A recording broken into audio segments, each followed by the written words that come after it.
দর্শক এই মুহূর্তে শাহবাগে আছেন সহকর্মী মেহেদী হাসান, যুক্ত হচ্ছি তার সাথে।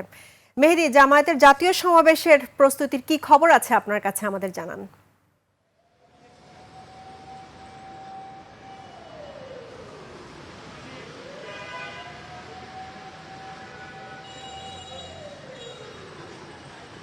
মেহেদী, আপনি নিশ্চয়ই শুনছেন আমাকে?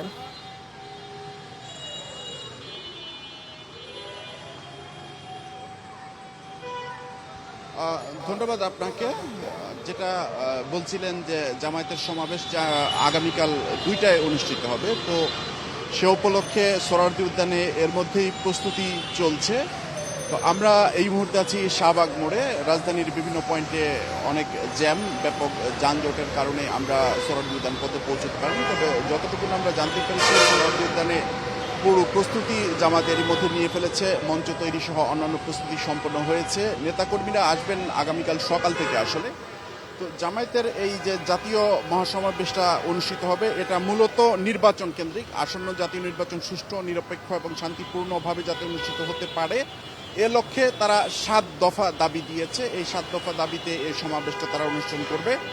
সেখানে মূল প্রথম দাবি হচ্ছে লেভেল প্লেইং ফিল্ড, তারপরে জুলাই সহ সকল গণহত্যার বিচার, প্রয়োজনীয় মৌলিক সংস্কার, জুলাই সনদ ও ঘোষণাপত্র বাস্তবায়ন, জুলাই গণ অভ্যুত্থান ও শহীদ আহতদের পরিবারকে পুনর্বাসন, পিআর পদ্ধতিতে জাতীয় নির্বাচন এবং ১ কোটির বেশি প্রবাসী বাংলাদেশিকে ভোট প্রদানের ব্যবস্থা করা। তো তাদের শেষের যে দুটো দাবি, এই দুটো দাবি নিয়ে বেশ বিতর্ক আছে। পিআর পদ্ধতির বিরোধিতা করছে বিএনপি, কিন্তু জামায়াত এটাকে সামনে নিয়ে আসছে। আর দ্বিতীয়ত হচ্ছে ১ কোটির বেশি প্রবাসীকে ভোটার করা এই সময়ের মধ্যে সম্ভব হবে কিনা, এটা নিয়েও একটু প্রশ্ন রয়েছে। তো এই দাবিগুলো নিয়ে জামাত আগামীকালকে সমাবেশ করবে। তো এই ছিল আমার কাছে সবশেষ। মেহেদী, আপনাকে ধন্যবাদ।